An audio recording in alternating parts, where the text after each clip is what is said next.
Okay. Sixth आपका जो factor है वो है fixed operating cost. Fixed operating cost के अंदर क्या है, अगर आपकी ऐसी कंपनी है जहां पे आपका कॉस्ट बहुत ज्यादा है, फिक्स्ड कॉस्ट बहुत ज्यादा है, फॉर एग्जांपल आपका रेंट बहुत ज्यादा है, आपका इंटरेस्ट पेमेंट बहुत ज्यादा है, तो आपको और फिक्स्ड कॉस्ट इंक्रीज नहीं करना चाहिए in the form of interest. आपको वहां पे इक्विटी चूज करना चाहिए, बिकॉज वहां पे डिविडेंड पे करना एक ऑब्लिगेशन नहीं है। बट अगर आपकी कंपनी ऐसे जहां पे फिक्स्ड ऑपरेटिंग कॉस्ट काफी कम है, तो आप क्या कर सकते हो, डेट को अफोर्ड कर सकते हो। स्टेट ऑफ कैपिटल मार्केट, अगर बूम है, इन्फ्लेशन है मार्केट में, तो सबके पास पैसा ज्यादा है, तो आप शेयर्स इश्यू करोगे, लोग बाय कर लेंगे, तो आप इक्विटी को चूज कर सकते हो। बट अगर मार्केट बेरिश है, रिसेशन है, तो किसी के पास पैसा नहीं होगा, तो इक्विटी में जाओगे, पैसे नहीं मिलेंगे। उल्टा डेट में बेनिफिट है। क्या डेट में बेनिफिट है? रिसेशन के टाइम पे इंटरेस्ट रेट जो है वो गिर जाते हैं, बिकॉज लोग ऑलरेडी इन्वेस्ट कर नहीं रहे हैं। गवर्नमेंट चाहता है कि मार्केट में लिक्विडिटी आए, इस वजह से गवर्नमेंट इंटरेस्ट रेट को क्या करता है, डिक्रीज करता है। तो हमको क्या करना चाहिए, उस टाइम पे डेट प्रेफर करना चाहिए। तो मार्केट अगर आपका बूम चल रहा है, बेरिश है, तो आपको क्या करना चाहिए, सॉरी, मार्केट अगर बूम है, बुलिश है, तो आपको क्या करना चाहिए, इक्विटी चूज करना चाहिए। बेरिश है तो आपको क्या करना चाहिए, डेट को प्रेफर करना चाहिए। Factors affecting dividend decision. अब देखो, इसमें डिविडेंड डिसीजन में सबसे पहला क्या है, मेन ये समझो कि मेन डिसीजन क्या है कि पैसे हमारे पास रखें, मतलब कंपनी के पास रखें या शेयर होल्डर्स को दे दे। शेयर होल्डर्स हमेशा चाहेंगे कि उनके पास क्या हो, पैसा हो, और कंपनी के पास नहीं हो। But as a financial manager आपका डिसीजन होना चाहिए। मेन देखो फैक्टर यहाँ पे ये है कि शेयर होल्डर जो है उसको सेटिस्फाई भी करना है, और कंपनी को फाइनेंशियल लिक्विडिटी जो है उसकी वो मेंटेन भी रखनी है। मैं ऐसा नहीं चाहता कि मेरे अपने खुद के पैसे कंपनी के जो अर्न के हुए प्रॉफिट में डिविडेंड के जैसे डिस्ट्रीब्यूट कर दूं और मैं बैंक के सामने लोन लेने जाऊं। मुझे ट्राई करना चाहिए कि जितने हो सके मेरी फंडिंग जो है वो रिटेन अर्निंग के थ्रू भी हो। ओके, तो सबसे पहला फैक्टर है अर्निंग ऑफ कंपनी। अगर कंपनी की अर्निंग ज्यादा है, वो ज्यादा डिविडेंड डिक्लेयर कर सकती है। स्टेबिलिटी, अगर हमारी कंपनी की अर्निंग जो है वो कंटिन्यूअस वे में इंक्रीज होती जा रही है, एवरी ईयर 5 to 10%, तो मैं डिविडेंड को इंक्रीज कर सकता हूँ। बट अचानक से एक साल मेरा अर्निंग जो है वो बढ़ गई, सपोज करते हैं आप कोई है ना हैंड सैनिटाइजर या मास्क बनाने वाली कंपनी, तो अचानक से आपकी अर्निंग बढ़ गई है, तो अगर आप अचानक से डिविडेंड भी बढ़ा दोगे 20-30%, तो नेक्स्ट ईयर प्रॉब्लम होगा। क्या नेक्स्ट ईयर प्रॉब्लम होगा? बिकॉज शेयर होल्डर्स एक्सपेक्ट करेंगे उतना ही डिविडेंड मिलना, बट आपकी नेक्स्ट ईयर अर्निंग उतनी नहीं होगी अगर कोरोना वायरस खत्म हो गया तो। देखें, थर्ड है कैश फ्लो पोजीशन। यहाँ पे ये लोग क्या बोल रहे हैं,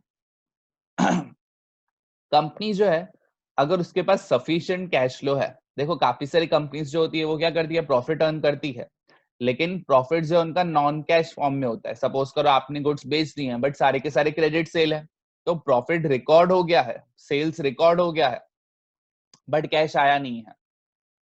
आई होप समझ में आ रहा हो सबको।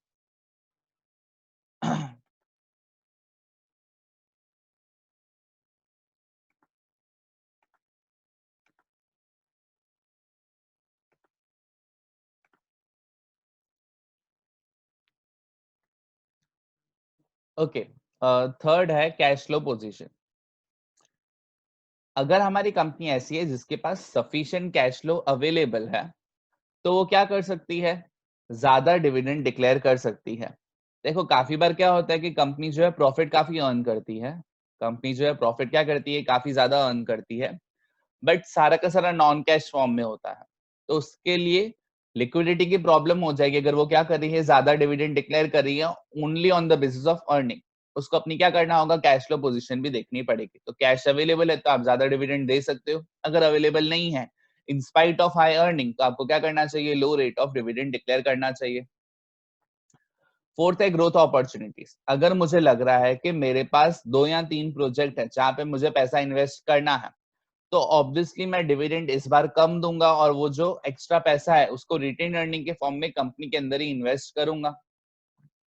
बट सपोज करते हैं कंपनी के पास कोई ग्रोथ अपॉर्चुनिटी नहीं है, जहां जहां इन्वेस्ट करना था कंपनी को वहां इन्वेस्ट किया हुआ है, तो वो क्या कर सकती है, डिविडेंड डिक्लेयर कर सकती है अपने सारे शेयर होल्डर्स को। स्टेबिलिटी ऑफ डिविडेंड, बड़ी से बड़ी कंपनी ट्राई करती है कि उसका जो है डिविडेंड हमेशा क्या रहे, स्टेबल रहे। अब ध्यान देना, stability of earning, stability of dividend. Generally answer जो होता है केस स्टडी में स्टेबिलिटी ऑफ अर्निंग होता है, बट अगर सिर्फ डिविडेंड की पॉइंट दी है, पीछे कोई इनकम कैपेसिटी से रिलेट नहीं कर रहे हैं, तो आप क्या कह सकते हो, stability of dividend. Clear? But ध्यान देना, एक्चुअली स्टेबिलिटी ऑफ डिविडेंड जो है वो अर्निंग की स्टेबिलिटी से कनेक्टेड ही है। आप खुद सोचो ना, बड़ी कंपनीज क्या ट्राई करती है कि लास्ट ईयर 10% दिया है तो इस ईयर 10% मिनिमम देंगे, या हम लोग 12% पे जा सकते हैं। 12% पे कब जाएंगे, जब उनको गारंटी है कि उनकी अर्निंग जो है फ्यूचर के लिए गारंटी 2% बढ़ गई है, तो ही वो 2% क्या करेंगे, डिविडेंड बढ़ाएंगे। कि फॉर एग्जांपल कंपनी 15% कमाती थी और 10% डिविडेंड देती थी।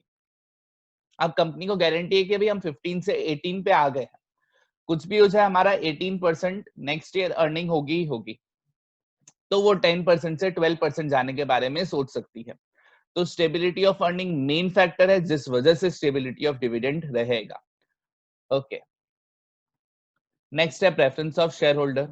अब देखो आपका कैटेगरी कौन है शेयर होल्डर्स की, यहाँ पे हमको वो देखना पड़ेगा। अगर आपके ज्यादातर शेयर होल्डर जो है वो retired middle class share holders है, तो उनको कंटिन्यूस इनकम चाहिए, तो वो डिविडेंड एक्सपेक्ट करेंगे। बट अगर आपके यंग शेयर होल्डर्स है या फिर काफी वेल्दी शेयर होल्डर्स है, तो उनको कंटिन्यूस इनकम की नीड नहीं है, वो बस ये चाहते हैं उनकी वेल्थ क्या हो, इंक्रीज हो। तो वहां पे कंपनी क्या कर सकती है, कम डिविडेंड दे के अपने जो अपॉर्चुनिटीज है वहां पे ज्यादा रिटेन अर्निंग यूटिलाइज कर सकती है। नेक्स्ट है टैक्सेशन पॉलिसी। अब देखो ये तो याद रखो, इंडिया में dividend in the hands of share holder exempt है। एग्जेम्प्ट मतलब उसके ऊपर टैक्स लग सकता नहीं है। हाउएवर कंपनीज जो है उनको क्या करना होता है, डिविडेंड डिस्ट्रीब्यूशन टैक्स पे करना होता है। कि फॉर एग्जांपल मैंने डिसीजन किया मैं 5 लाख का क्या करूंगा, डिविडेंड दूंगा। गवर्नमेंट ने कहा इसके ऊपर 20% डिविडेंड डिस्ट्रीब्यूशन टैक्स है, तो 5 लाख का 20% 1 लाख डिडक्ट हो गया। अभी मैं शेयर होल्डर्स को कितना दे रहा हूँ, 4 लाख। मैंने तो 5 लाख साइड में रखे ना, गवर्नमेंट 1 लाख लेके चली गई, तो वैसे ही टैक्स रेट ज्यादा होगा। मेरी तो अमाउंट फिक्स है कि मैं 5 लाख पे कर रहा हूँ, टैक्स रेट ज्यादा है तो शेयर होल्डर्स को कम मिल रहा है, टैक्स रेट कम है तो शेयर होल्डर्स को ज्यादा प्रोपोर्शन मिल रहा है। Next, access to capital market. अब देखो मेरी मार्केट में इतनी गुडविल है कि कभी भी मैं जाके पैसे मांगूंगा मुझे पैसे मिल जाएंगे, तो मैं डिविडेंड डिक्लेयर कर सकता हूँ, बिकॉज मुझे पता है कि अगर फ्यूचर में कोई अपॉर्चुनिटी आ गई, मैं मार्केट में जाऊंगा मुझे पैसे मिल जाएंगे। बट मुझे मार्केट में इजीली पैसे नहीं मिलते हैं, तो जो भी मेरे पास एक्स्ट्रा पैसा है उसको मेरे को यूटिलाइज करना चाहिए। कहाँ यूटिलाइज करना चाहिए, जहां पे जो मेरे ग्रोथ अपॉर्चुनिटीज है वहां पे, तो मुझे डिविडेंड दे के अपने जो रिटेन अर्निंग है उसको डिक्रीज नहीं करना चाहिए। आई होप सबको ये क्लियर हो रहा है। तो कंपनी का अगर एक्सेस है कैपिटल मार्केट में, शेयर मार्केट में, तो वो डिविडेंड डिक्लेयर कर सकती है, बट उसको एक्सेस नहीं है, उसको इतना इजीली मार्केट से पैसा नहीं मिलता है, तो उसको ऑब्वियसली क्या करना चाहिए, रिटेन अर्निंग के ऊपर ज्यादा फोकस करना चाहिए। अब लीगल रिस्ट्रिक्शन, काफी बार कंपनीज एक्ट की कुछ रिस्ट्रिक्शंस होती हैं, तो अगर कंपनीज एक्ट ने कुछ रिस्ट्रिक्शन लगाए हैं तो भले कंपनी के पास कितना भी पैसा वो डिविडेंड डिक्लेयर नहीं कर पाएगी।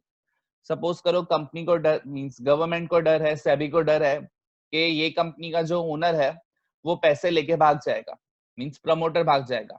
तो सपोज करो मेरी कंपनी में 70% शेयर्स मेरे पास है, तो मैं डिविडेंड दे रहा हूँ, तो 70% तो पैसा अपने आप को दे रहा हूँ ना as a promoter, because 70% shares मेरे पास है, और वो डिविडेंड लेके मैं चला जाऊंगा। तो बैंक को रीपे करें उसके पहले मैंने डिविडेंड दे दिया। तो कंपनीज एक्ट के थ्रू गवर्नमेंट जो है वो क्या कर सकती है, मेरे ऊपर रिस्ट्रिक्शन लगा सकती है। कॉन्ट्रेक्चुअल है ना, कंस्टेंट या रिस्ट्रिक्शन। इवन जिससे मैं लोन ले रहा हूँ, बैंक हो गया, वो भी मेरे ऊपर रिस्ट्रिक्शन लगा सकती है कि जब तक आपका लोन रीपे नहीं होता तब तक 3 इयर्स के लिए आप इस परसेंटेज से ज्यादा डिविडेंड डिक्लेयर नहीं कर सकते। तो मुझे क्या करना होगा, इन रूल्स को, दोनों कंपनीज एक्ट के और ये जो बैंक के साथ कॉन्ट्रैक्ट हुआ है उसके, दोनों मुझे फॉलो करने पड़ेंगे। स्टॉक मार्केट रिएक्शन सिंपल है, जब भी डिविडेंड डिक्लेयर करोगे आपको पता है मार्केट प्राइस क्या होगी, इंक्रीज होगी, तो कंपनी इसको भी कंसिडर करेगी। नेक्स्ट टॉपिक है आपका फाइनेंशियल प्लानिंग। अब फाइनेंशियल प्लानिंग को हम लोग सिंपल वे में कह सकते हैं कंपनी का फाइनेंशियल ब्लूप्रिंट, कि कहां से पैसे आएंगे, कितने पैसे आएंगे, और ये देखना है कि अननेसेसरी पैसे तो नहीं आते। ये मैंने पहले ही डिस्कस कर दिया, फाइनेंशियल प्लानिंग और फाइनेंशियल मैनेजमेंट जो है। तो ऑब्जेक्टिव देखो सबसे पहला क्या है, to ensure availability of funds whenever required. यहाँ पे हमको ये ध्यान देना है कि कंपनी को जब भी पैसे की नीड हो उसके पास सफिशिएंट फंड्स अवेलेबल हो। यहाँ पे कंपनी की लिक्विडिटी को मेंटेन करने की ये लोग बात कर रहे हैं। और सेकंड है कि कंपनी जो है वो लिक्विडिटी को ध्यान में रखने के लिए ऐसा नहीं हो जाए कि बहुत सारे एक्सेस फंड्स अपने पास लेके आ जाए, तो लिक्विडिटी भी मेंटेन रहे लेकिन सरप्लस फंड जो है उससे हमारा रिटर्न डिक्रीज नहीं हो। इंपॉर्टेंस क्या है, इसको इंपॉर्टेंट टिक कर देना, पता नहीं क्यों मेरे को लग रहा है कि एग्जाम में ये आ सकता है। ओके देखो मेरा इंट्यूशन तो एट प्रेजेंट ये बोल रहा है कि मेरे हिसाब से पता नहीं क्यों एग्जाम नहीं होगी, बट अगर होगी तो फाइनेंशियल प्लानिंग का इंपॉर्टेंस क्वेश्चन आएगा उसमें से। देखिए अभी दोनों प्रेडिक्शन में से कोई एक पूरी होती है कि नहीं। आगे पहला क्या है आपका, it helps in forecasting future happenings under different situation. कि यहाँ पे हम लोग क्या कर रहे हैं, एक तरीके से सोच रहे हैं कि फ्यूचर में क्या क्या होगा, उस हिसाब से हमारे फंड्स को एलोकेट कर रहे हैं। अगर हम लोग पहले से ही फोरकास्ट कर रहे हैं तो फ्यूचर में कुछ शॉक सरप्राइजेस आएंगे, उसके लिए हम लोग क्या होंगे, रेडी होंगे, या उसको हम लोग अवॉइड कर सकते हैं जो दूसरी कंपनीज फेस करेंगी। हमको कोऑर्डिनेट करने में हेल्प करेगा। यहाँ पे हम लोग डिटेल प्लान बना सकते हैं। ये अगर आप रीड करोगे आपके जो प्लानिंग चैप्टर के सिग्निफिकेंस या इंपॉर्टेंस था उसके जैसा ही है, बस यहाँ पे 5th और 6th पॉइंट आ गई है कि ये क्या कर रहा है, इन्वेस्टमेंट डिसीजन और फाइनेंसिंग डिसीजन को कंटिन्यूस बेसिस पे कोरिलेट कर रहा है, लिंक कर रहा है, या वो प्रेजेंट को फ्यूचर से क्या कर रहा है, लिंक कर रहा है। नेक्स्ट इंपॉर्टेंट टॉपिक आपका फाइनेंशियल लेवरेज। फाइनेंशियल लेवरेज का सिंपल मतलब क्या है, सिंपल मीनिंग ये है फाइनेंशियल लेवरेज का कि आपको ट्राई करना है कि आप अपने डेट को इंक्रीज करो इक्विटी को बेस रख के। मैं बैंक के पास जाके अपने 5 लाख रुपीस जो मेरे खुद के बिजनेस में है वो मैं दिखा रहा हूँ कि देख मैं अपने बिजनेस में 5 लाख रुपीस लगा रहा हूँ, मैं अपने बिजनेस में 5 लाख लगा रहा हूँ, तू भी क्या कर 1 लाख या 2 लाख लगा। तो अपने इक्विटी को बेस रख के मैंने डेट का प्रपोर्शन बढ़ाया और इनडायरेक्टली मैं क्या कर रहा हूं, अपने शेयर होल्डर्स की वेल्थ और अर्निंग ईपीएस जो है उसको क्या कर रहा हूं, इंक्रीज कर रहा हूं। लेकिन ये तभी होगा जब मेरा रिटर्न ऑन इन्वेस्टमेंट के जितने पैसे मैं लगा रहा हूं उसके ऊपर मेरे को 10% मिल रहा है और बैंक वाले को सिर्फ 7% देना है। अगर ये हो गया कि मैं अपने बिजनेस से 10% कमा रहा हूं और बैंक को 12% देना है तो मेरा नुकसान है। तो फाइनेंशियल लेवरेज का मतलब क्या, आप इक्विटी को बेस रख के डेट रेस कर रहे हो, इक्विटी को बेस रख के आप क्या कर रहे हो, डेट को रेस कर रहे हो विद द इंटेंशन कि आपकी अर्निंग बढ़े। कब बढ़ेगी अर्निंग आपकी, तभी आपकी अर्निंग बढ़ेगी जब आप क्या कर पाओगे, बिजनेस में ज्यादा कमाओगे और बैंक वाले को इंटरेस्ट क्या करोगे, कम दोगे। तो बेसिक रूल देखो, if return on investment is more than cost of debt then company will choose debt as a further source of finance। Please cost of debt समझना और interest rate समझना, दोनों में फर्क है। if return on investment is less than cost of debt तो obviously हमको क्या करना चाहिए, इक्विटी को चूज करना चाहिए। cost of debt और रेट ऑफ इंटरेस्ट में फर्क क्या है, रेट ऑफ इंटरेस्ट में से टैक्स रेट माइनस करोगे तो जाके आपका क्या आएगा, कॉस्ट ऑफ डेट आएगा। अब ईपीएस कैसे निकालते हैं, सम देखते हैं। कंपनी का टोटल कैपिटल 25 लाख है, उसमें से डेट 10 लाख है, तो इसका मतलब इक्विटी कितना हो गया, 15 लाख। टोटल कैपिटल 25 है, उसमें से डेट लोन हमारा 10 लाख है, तो 15 लाख मेरा क्या हो गया, इक्विटी। टैक्स रेट 30% है, फेस वैल्यू 10 है, तो 15 लाख अगर मेरा टोटल कैपिटल है मींस इक्विटी का अपॉन 10 मतलब 1,50,000 शेयर्स मार्केट में है। नंबर ऑफ शेयर्स कितने होंगे, 150। अज्यूम करते हैं ये भी हमको ईबीआईटी क्वेश्चन में दिया है 5 लाख, ईबीआईटी क्वेश्चन में अज्यूम करते हैं दिया है 5 लाख, तो इंटरेस्ट कितना होगा, डेट है 10% 10 लाख का तो 1 लाख आ गया, तो 5 में से 1 गए, 4 लाख मेरा अर्निंग बिफोर टैक्स है। अब टैक्स रेट कितनी है 30%, तो 4 लाख का 30% 120 मेरा टैक्स चला गया, बचा कितना 2,80,000। 2,80,000 को डिवाइड करेंगे नंबर ऑफ शेयर से, तो एक अगर मैं 280 पूरी कंपनी बना कमा रही है और 150 जो है टोटल शेयर्स हैं, तो हर एक शेयर होल्डर को एक शेयर के ऊपर कितना पैसा मिल रहा है, 1.87। अब ये क्वेश्चन आपको खुद से ट्राई करना है, प्लीज वीडियो पॉज करके ट्राई कर लेना। क्वेश्चन क्या है, कंपनी की अभी कैपिटल स्ट्रक्चर है इक्विटी में 60 और डेट में 30, तो 60 और 30 अभी कंपनी के पास 90 लाख रुपीस है। रेट ऑफ इंटरेस्ट डेट के ऊपर कंपनी कितना पे कर रही है, 30%, सॉरी 30 लाख के ऊपर 12%, टैक्स रेट 30% है। कंपनी को और 10 लाख रुपीस लेने हैं, डिसीजन ये लेना है कि वो इक्विटी से ले या डेट से ले। डेट में इंटरेस्ट रेट कितना रहेगा, 12% ही रहेगा। तो केस 1 15% रिटर्न ऑन इन्वेस्टमेंट है। तो ध्यान से सुनना, कैसे सॉल्व करोगे आप लोग, प्लीज खुद से ही सॉल्व करना ये, बट अगर मैं हिंट प्रोवाइड करूं तो केस 1 पहले सॉल्व करो। केस 1 में देखो, अगर आप डेट से 10 लाख रुपीस ले रहे हो, अगर आप डेट से 10 लाख रुपीस ले रहे हो तो आपका ईपीएस कितना आ रहा है, इक्विटी से 10 लाख ले रहे हो तो आपका ईपीएस कितना आ रहा है। फिर आरओआई 8% लेके डेट और इक्विटी के सामने ईपीएस निकालो, तो आपके 4 ईपीएस आएंगे, केस 1 में डेट और इक्विटी से और केस 2 में डेट और इक्विटी से। क्लियर? प्लीज पॉज करो और है ना ट्राई करो इसको। आंसर्स आपके ये हैं, क्लियर? पता ना मुझे सही है कि नहीं है। मैंने ये वीडियो जो है रात के 3 बजे बनाई है, तो चांस है कि गलतियां की हो मैंने। ओके, ये है ना सेल्फ रीडिंग है, बट मैंने डेट और इक्विटी के अंदर अपने पॉइंट ऑफ व्यू से बताया है कि दोनों में फर्क क्या है। मैंने जो आपको आगे पॉइंट बताई कि शेयर होल्डर के पॉइंट ऑफ व्यू से और कंपनी के पॉइंट ऑफ व्यू से रिस्क अलग अलग है। ये जो मैंने आपको बताया interest on debt tax deductible expense है, तो आपका कॉस्ट ऑफ डेट इस वजह से क्या हो जाता है, कम हो जाता है। बट ये एक बार रीड कर लेना। याद रखना ये सिलेबस का पॉइंट नहीं है, बट डेट और इक्विटी को समझने के लिए आपके लिए क्या है, इंपॉर्टेंट है। अब चलते हैं नेक्स्ट टॉपिक के ऊपर, कैपिटल स्ट्रक्चर। अब अगर आपको ये डिसीजन लेना है कि आप डेट से जाओ या इक्विटी से जाओ, तो आपके डिसीजन कौन से के ऊपर बेस्ड होंगे। कैश फ्लो, ये आपका जो पूरा टॉपिक है वो किससे रिलेटेड है, फाइनेंसिंग डिसीजन से रिलेटेड है। बस एक या दो न्यू पॉइंट्स है तो मैं सिर्फ उनको डिस्कस कर रहा हूँ। कैश फ्लो मैंने फाइनेंसिंग में डिस्कस कर दिया है कि अगर आपके पास फंड्स अवेलेबल हैं, काफी ज्यादा फंड्स है, तो आप डेट के ऊपर जा सकते हो। बट अगर आपके पास कैश फ्लो इतना नहीं है तो आपको इक्विटी को प्रेफर करना चाहिए। इंटरेस्ट कवरेज रेशियो और डेट सर्विस कवरेज रेशियो दोनों टाइम्स में कुछ आंसर देते हैं।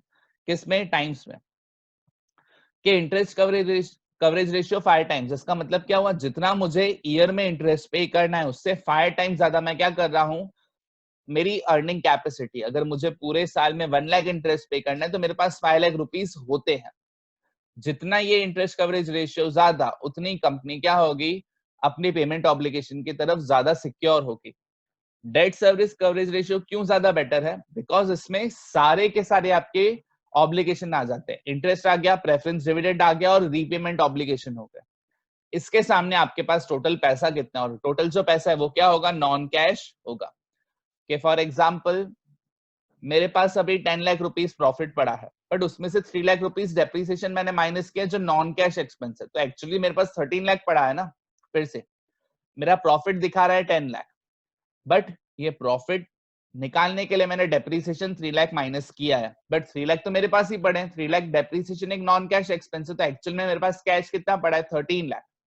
तो इस वजह से इन्होंने क्या किया, नॉन कैश एक्सपेंस डेप्रिसिएशन इन सबको भी ऐड किया है। नेक्स्ट, रिटर्न ऑन इन्वेस्टमेंट, ये फिर से हमने डिस्कस कर दिया। Cost of debt, tax rate, cost of equity, ये हमने ऑलरेडी क्या कर दिए, डिस्कस कर दिए हैं। फ्लोटेशन कॉस्ट डिस्कस हो गया, रिस्क हो गया, फ्लेक्सिबिलिटी। ऑब्वियसली डेट अगर आपने बहुत लिया है, आपको फ्लेक्सिबिलिटी मेंटेन नहीं रहेगी, बिकॉज यहाँ पे बैंक वाले हैरान करेंगे, जो वो बोलेंगे हमको वो करना पड़ेगा। कॉन्ट्रेक्चुअल ऑब्लिगेशंस हमने पढ़े हैं। कंट्रोल हमने डिस्कस कर दिया। रेगुलेटरी फ्रेमवर्क मतलब जो सेबी के है ना कंस्ट्रेंट है या कंपनी एक्ट के कंस्ट्रेंट है, उसको हमको कंसिडर करना होगा। स्टॉक मार्केट कंडीशन और capital structure of other companies. Capital structure of other companies को इंपॉर्टेंट टिक कर देना।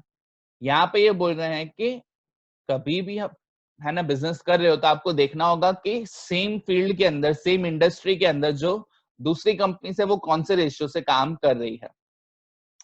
बिकॉज जनरली कुछ इंडस्ट्रीज होती है वहां पे बिजनेस रिस्क बहुत होता है। देखो फाइनेंशियल रिस्क और बिजनेस रिस्क अलग है। बिजनेस रिस्क जैसे कपड़े में बहुत है, मेडिसिन में कम है। फाइनेंशियल रिस्क जो है वो क्या होता है, डेट और इक्विटी से रिलेटेड है, बट बिजनेस रिस्क अलग है। तो आपको देखना होगा कि बिजनेस रिस्क हर एक कंपनी में क्या है और हर एक इंडस्ट्री में क्या है, उसके हिसाब से आपको अपने फाइनेंशियल रिस्क को मैनेज करना होगा। कोई जगह है जहां पे ऑलरेडी बिजनेस रिस्क बहुत है, कोई आपका इंडस्ट्री है जहां पे बिजनेस रिस्क बहुत है, बिजनेस में ही बहुत ऊपर नीचे होता रहता है, तो वहां पे और फाइनेंशियल रिस्क लेके अपने आप को एंडेंजर करने का मतलब नहीं है।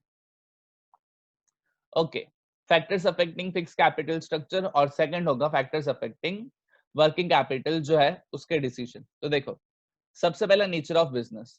अगर आप मैन्युफैक्चरिंग का काम कर रहे हो, देखो अभी हम लोग डिस्कस क्या कर रहे हैं, हम लोग डिस्कस कर रहे हैं कि कोई बिजनेस में फिक्स कैपिटल जो है कि लॉन्ग टर्म के लिए जो कैपिटल है वो ज्यादा रहे कि कम रहे। तो सबसे पहला है मैन्युफैक्चरिंग। तो यहाँ पे ये लोग क्या बोल रहे हैं कि अगर आपका मैन्युफैक्चरिंग बिजनेस है तो आपको मशीन्स बाय करनी होगी, फैक्ट्री रखनी होगी, तो आपको फिक्स कैपिटल ज्यादा चाहिए होगा। लेकिन अगर आपका ट्रेडिंग है तो आपको क्या होगा, कम रिक्वायरमेंट होगी। स्केल ऑफ ऑपरेशन सिंपल है, अगर लार्ज स्केल पे काम कर रहे हो ज्यादा पैसे चाहिए, स्मॉल स्केल पे कर रहे हो तो कम पैसे चाहिए। चॉइस ऑफ टेक्निक, अगर आप कैपिटल इंटेंसिव यूज कर रहे हो मतलब आपको मशीन ज्यादा बाय करनी पड़ेंगी तो वहां पे ज्यादा पैसा चाहिए होगा। लेबर इंटेंसिव है तो पैसे की रिक्वायरमेंट क्या होगी, कम होगी। टेक्नोलॉजी अपग्रेडेशन, अगर आप बहुत पुराने एसेट्स से काम कर रहे हो तो फ्यूचर में न्यू एसेट्स बाय करने होंगे तो अभी आपके पास पैसा होना चाहिए। बट अगर आपका सपोज करो कंपनी में अभी अभी आपने न्यू एसेट्स बाय करके रखे हैं, नेक्स्ट 10 इयर्स तक और न्यू एसेट्स बाय करने की जरूरत नहीं है अगर आपका ऐसा बिजनेस है। फिर से मैं रिपीट कर रहा हूँ, अगर आप टेक्नोलॉजी बिजनेस में हो, टेक्नोलॉजी के बिजनेस में उसमें तो हर एक साल में टेक्नोलॉजी चेंज होती है, बट आपका ऐसा बिजनेस है जहाँ पे टेक्नोलॉजी 5 to 10 इयर्स चेंज नहीं होती और आपने अभी अभी न्यू एसेट्स बाय किए हैं, तो 5 to 10 इयर्स आपको क्या करना होगा, इतना टेंशन लेना नहीं होगा। ग्रोथ प्रोस्पेक्ट्स, अगर आपकी कंपनी ऐसी है जहां पे फ्यूचर में आपको पैसे चाहिए होंगे बिकॉज ग्रोथ प्रोस्पेक्ट्स बहुत है, आप मॉडर्नाइजेशन कर रहे हो, आप डाइवर्सिफिकेशन कर रहे हो, तो ऑब्वियसली क्या होगा, ज्यादा पैसे की नीड होगी। बट अगर आपका ग्रोथ प्रोस्पेक्ट्स कम है, आप बिजनेस स्टेबल है, तो वहां पे पैसे की रिक्वायरमेंट कम होगी। डाइवर्सिफिकेशन डिस्कस कर दिया मैंने। फाइनेंशियल ऑल्टरनेटिव्स, यहाँ पे ये लोग क्या बोल रहे हैं, अगर हमारी जो कंपनी है उसको लीज की ऑप्शन अवेलेबल है, उसको लीज का ऑप्शन क्या है, अवेलेबल है, या रेंट पे वो क्या कर सकता है, कोई प्रॉपर्टी बाय कर सकता है, तो यहाँ पे उसको कैपिटल की रिक्वायरमेंट कम हो जाएगी। बट अगर उसके पास ये ऑप्शन नहीं है तो उसको ऑब्वियसली ज्यादा कैपिटल लाना पड़ेगा। कोलैबोरेशन, अगर वो काफी सारे लोगों के साथ कोलैबोरेट कर रहा है और अगर कोलैबोरेट नहीं कर रहा है, इस हिसाब से क्या होगा, उसके कैपिटल की रिक्वायरमेंट चेंज होती रहेगी। बट मेरे हिसाब से ध्यान से सुनना, यहाँ पे अलग है आंसर, बुक में भले कुछ भी दिया हो, मेरे हिसाब से कि अगर मैं लोगों से कोलैबोरेट कर रहा हूँ तो हम लोग एक दूसरे को हेल्प करेंगे तो मुझे ज्यादा कैपिटल लाना नहीं पड़ेगा। इनके हिसाब से क्या है कि कोलैबोरेशन कर रहे हैं तो आप ज्यादा लेवल पे काम कर रहे हो, स्केल ऑफ ऑपरेशन ज्यादा होगा तो कैपिटल की रिक्वायरमेंट ज्यादा होगी। क्लियर? तो यहाँ पे मैं बुक से क्या कर रहा हूँ, डिसअग्री कर रहा हूँ। मेरे हिसाब से कोलैबोरेशन ज्यादा है तो कैपिटल की रिक्वायरमेंट कम हो जाएगी। ऐसे सोचो ना, मैं अकेला बिजनेस कर रहा हूँ और पार्टनर्स के साथ कर रहा हूँ, तो पार्टनर्स भी पैसे लेके आएंगे, मैं भी पैसा लेके आऊंगा, तो रिक्वायरमेंट मेरे पर्सनल कैपिटल की क्या हो जाएगी, कंपैरेटिवली कम हो जाएगी। नेक्स्ट है वर्किंग कैपिटल। तो यहाँ पे नेचर ऑफ ऑपरेशन सेम हो गया आपका, scale of operation same, business cycle. Okay, अगर आपकी बिजनेस साइकिल जो है मतलब आप है ना इन्फ्लेशन में हो, इन्फ्लेशन में सारे खर्चे ज्यादा होंगे, एम्प्लॉयज को सैलरी ज्यादा देनी होगी, तो वर्किंग कैपिटल भी क्या होगा, ज्यादा होगा। अगर बेरिश है तो आपको क्या होगा, वर्किंग कैपिटल कम रिक्वायर्ड होगा।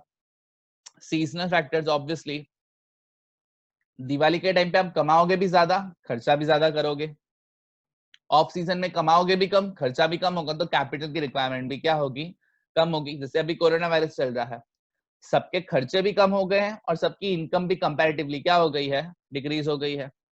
प्रोडक्शन साइकिल, अगर आपके प्रोडक्ट को बनने में काफी टाइम लगता है तो ऑब्वियसली अगर आप जैन से प्रोडक्शन शुरू कर रहे हो और आपको पैसे आ रहे हैं जुलाई में, और दूसरी कंपनी है वो जैन से स्टार्ट करी, उसको मार्च में पैसे आ रहे हैं, तो फर्स्ट कंपनी को ज्यादा वर्किंग कैपिटल चाहिए, सेकंड कंपनी को कंपैरेटिवली कम वर्किंग कैपिटल चाहिए।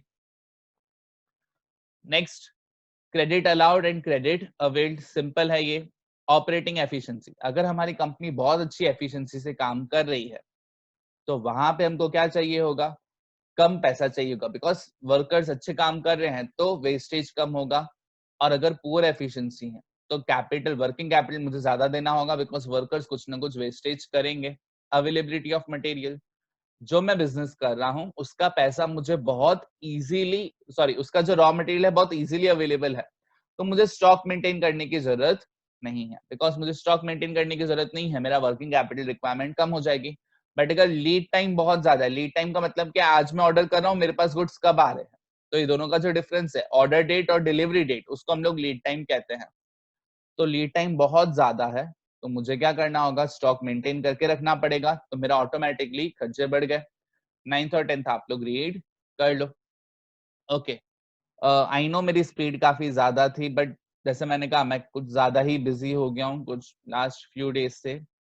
अगर आपको चैप्टर 10 का भी कंसेप्ट चाहिए तो प्लीज, है ना, मेरा नंबर आपके पास है, आप प्लीज मुझे उसके ऊपर मैसेज करो, तो मैं कल फिर चैप्टर 10 की वीडियो अपलोड करूं। आज करने में काफी ज्यादा टाइम जाएगा मेरा, तो अगर आपको नीड है तो ही मुझे बताना कि चैप्टर 10 की मैं वीडियो अपलोड करूं या नहीं करूं। क्लियर?